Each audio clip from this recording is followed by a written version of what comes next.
उन सेक्टर्स में जो है वो काफ़ी बुरा साल साबित हुआ 2023। देखा कि बैंकिंग सेक्टर जो है वो काफ़ी बेहतर रहा और उसने काफ़ी अच्छे रिटर्न्स कमाए।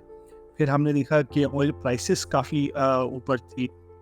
तो ईएनपी सेक्टर्स ने जो है वो काफ़ी बेहतर किया। 2024 में शुरू के ही पहले क्वार्टर में हमारे पास 2-3 बहुत इंपॉर्टेंट इवेंट्स हैं जिस पर डिपेंड करेगा कि मार्केट 2024 में नॉट ओनली मार्केट बट मुल्क की इकोनॉमी जो है वो इस पे डिपेंड करेगी।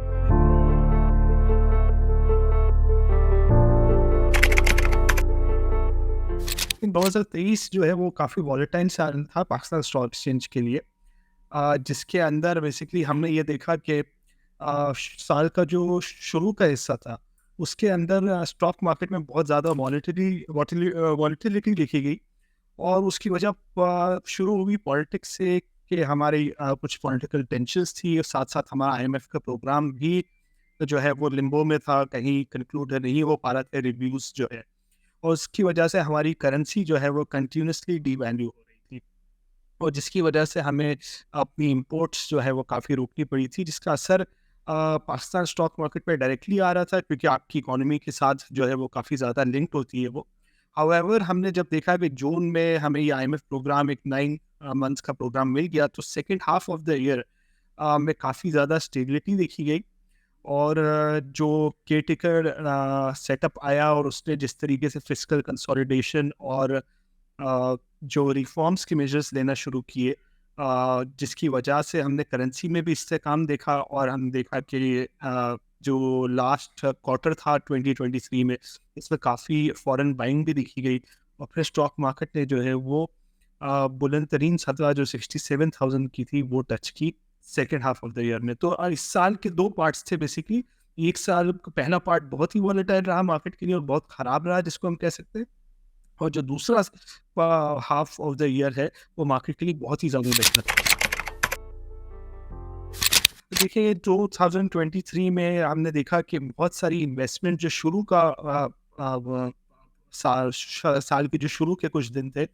इसमें हमने देखा इन्वेस्टर्स ने मार्केट से बहुत एग्जिट किया, क्योंकि कॉन्फिडेंस आपका इतना ज़्यादा ख़राब था, आपकी करेंसी जो है वो कहीं किसी लेवल पे रुक नहीं रही थी, बहुत ही अजीब से एस्टिमेट्स आ रहे थे करेंसी के लिए। तो हमने देखा कि बहुत सारी इन्वेस्टमेंट्स जो है, ख़ास तौर पे जो इंडिविजुअल इन्वेस्टर्स की है, वो मार्केट से बहुत ज़्यादा निकली, और ये एक मेंटल डिस्ट्रेस में भी रहा स्टॉक एक्सचेंज का इन्वेस्टर, बहुत ही अनसर्टेनिटी का शिकार रहा। हाउएवर वो जो जो जिन जिन इन्वेस्टर्स ने थोड़ा फेथ लिया, और जो इन हालात में जो स्टॉक्स हमने देखे बहुत ही ज़्यादा सस्ते थे, price to earning ratio market का 3 टाइम्स टू 4 टाइम्स के दरमियान था, जो कि हमने 2008 जो कि ग्लोबल फाइनेंशियल क्राइसिस थे उस दरमियान हमने देखा। कुछ इन्वेस्टर्स जिन्होंने उस दरमियान इन्वेस्ट किया, उनको भी नहीं लग रहा था कि शायद इतनी जल्दी रिटर्न बन जाएंगे। वो भी एक इस होप पे ले रहे थे कि कभी ना कभी जो है वो बेहतरी आएगी। तो हमने देखा कि इन्वेस्टर्स ने जो है वो बहुत ही कम टाइम में बहुत अच्छा रिटर्न भी बनाया। तो आई थिंक इन्वेस्टर्स ने जो सबसे जो आप अगर पूछेंगे एक लफ्ज़ में कि क्या इन्वेस्टर ने खोया, तो आई थिंक 2023 में जो इन्वेस्टर्स ने जो है ना वो कॉन्फिडेंस मार्केट्स पर जो है ना वो काफ़ी लूज़। देखिए, अब जो अच्छा बहुत सेक्टर्स रहे हैं वो हमने देखा कि इंटरेस्ट रेट्स जो है वो काफ़ी बल्कि मुल्क की तारीख के शायद बुलंद तरीन सतह के करीब है, और ये हमने देखा कि बैंकिंग सेक्टर जो है वो काफ़ी बेहतर रहा, और उसने काफ़ी अच्छे रिटर्न्स कमाए। फिर हमने देखा कि ऑयल प्राइसेस काफ़ी ऊपर थी, तो ईएनपी सेक्टर्स ने जो है वो काफ़ी बेहतर किया, क्योंकि ऑयल प्राइसेस भी ऊपर थी, फिर इनके रेवेन्यूज डॉलर डिनोमिनेटेड होते हैं, तो वो काफ़ी। फिर हमने देखा कि इंटरनेशनल मार्केट्स में जो फर्टिलाइज़र की प्राइसेस थी, जो यहाँ पर फर्टिलाइज़र की प्राइस बढ़ाने का थोड़ा स्पेस मिला, तो फर्टिलाइज़र कंपनीज के रेवेन्यूज काफ़ी अच्छे थे। जिन आईपीपीज जो पावर सेक्टर है, सिंस इनके भी जो है वो काफ़ी अच्छे रेवेन्यूज़ रहे, बट जिन सेक्टर्स ने लूज़ किया वो सेक्टर्स हमारे वो थे जो ज़्यादातर कंज्यूमर डिपेंडेंट थे, कंज्यूमर स्पेंडिंग पे डिपेंड करते थे, या इंपोर्ट ड्रिवन थे। तो हमने जिस तरीके से देखा कि साल के शुरू में इंपोर्ट्स पर जो है वो हमें या करेंसी को अपनी मैनेज करने के लिए इंपोर्ट्स रोकने पड़े, तो हमने देखा ऑटो सेक्टर जो है वो काफ़ी जो है वो उसने की है। इसके अलावा हमने स्टील सेक्टर को देखा कि उसकी डिमांड जो है वो काफ़ी कम हो गई। कंज्यूमर अप्लायंसेस सेक्टर को देखा कि उसकी डिमांड काफ़ी कम हुई है। तो ये सेक्टर्स जो कि कंज्यूमर डिमांड पर जो है वो ज़्यादा जिनकी कंज्यूमर सेक्टर से ज़्यादा वाबस्तगी थी, अ, वो हमने देखे कि उन सेक्टर्स में जो है वो काफ़ी बुरा साल साबित हुआ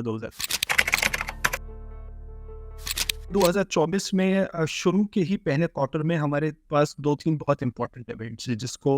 पर डिपेंड करेगा कि मार्केट 2024 में नॉट ओनली मार्केट बट मुल्क की इकोनॉमी जो है वो इस पर डिपेंड करेगी। सबसे पहले आपका इलेक्शंस जो फरवरी में एक्सपेक्टेड है कि जिस इलेक्शंस का जो भी आउटकम होगा, उसका डायरेक्ट इम्पैक्ट हमारी मार्केट्स इकोनॉमी पे आएगा, क्योंकि इस वक्त हमारे मुल्क का सबसे बड़ा मसला जो है वो इकोनॉमी है। और हम देखते हैं कि जब भी कोई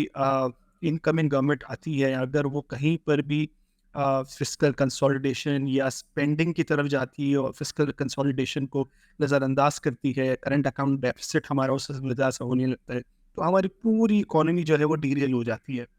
और फिर हम एक डिफरेंट तरीके के मसलों में फंस जाते हैं। तो इलेक्शन एक ऐसी चीज़ है जो कि वो काफ़ी इम्पोर्टेंट इवेंट है देखने के लिए। इसके बाद हमारा आईएमएफ प्रोग्राम मार्च के एंड में एक्सपायर हो रहा है और हमारी आगे जाकर जो हमारी फॉरेन डेट की रीपेमेंट्स है वो अगले 2-3 सालों तक $25 अरब साल की है। तो आईएमएफ प्रोग्राम का होना बहुत ज़्यादा ज़रूरी है। हम ये देखते हैं कि जब भी कोई इनकमिंग गवर्नमेंट आती है, ख़ास तौर पे लास्ट की जो गवर्नमेंट्स आई है, वो ये कोशिश करती है कि हम आईएमएफ के प्रोग्राम में ना जाएँ और उनकी सख्त शराइत को हम इम्प्लीमेंट ना करें। उसके पॉलिटिकल रीज़न्स भी होते हैं, बट वो जब हमने देखा है कि हमें जाना इवेंचुअली उसी तरफ पड़ता है, लेकिन उस तक बहुत ज़्यादा डैमेज हो चुका होता है। तो आई थिंक